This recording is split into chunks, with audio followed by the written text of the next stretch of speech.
শ্রদ্ধেয় নেতা বাংলাদেশ জাতীয়তাবাদী দল যুব দলের কেন্দ্রীয় বিপ্লবী সাধারণ সম্পাদক জনাব ইসলাম নারায়ণ সাহেবের কাছে এলাকার থেকে আমাদের এই যে ৫৭ নং উত্তরাইছা সরকারি প্রাথমিক বিদ্যালয়ের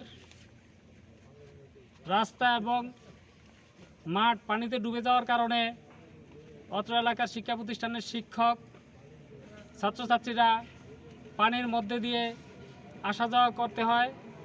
অনেকে পানির ভিতর দিয়ে প্রতিদিন আসা যাওয়ার কারণে অনেক ছাত্রছাত্রী অসুস্থ হয়ে পড়েছেন। এই মর্মে নেতার কাছে অনেকে অভিযোগ করেছেন।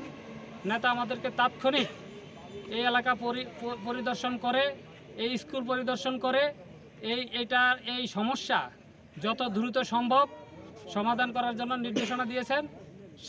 সেই লক্ষ্যে আমরা চরফ্যাশন উপজেলা বিএনপি ও যুবদল, স্বেচ্ছাসেবক দল সহ অন্যান্য সংগঠনের নেতৃবৃন্দরা এবং পাশাপাশি অত্র এলাকার আমাদের মূল দল এবং সকল সংগঠনের নেতৃবৃন্দরা আমরা এই এলাকাটাকে পরিদর্শন করেছি এবং আমরা এই মর্মে সিদ্ধান্ত নিয়েছি যত দ্রুত সম্ভব আজকে রাত্রেই আমরা পদক্ষেপ নেব এবং আগামীকালকের ভিতরে যাতে এই পানি সরানো যায় সেই ব্যবস্থা আমরা করব ইনশাল্লাহ।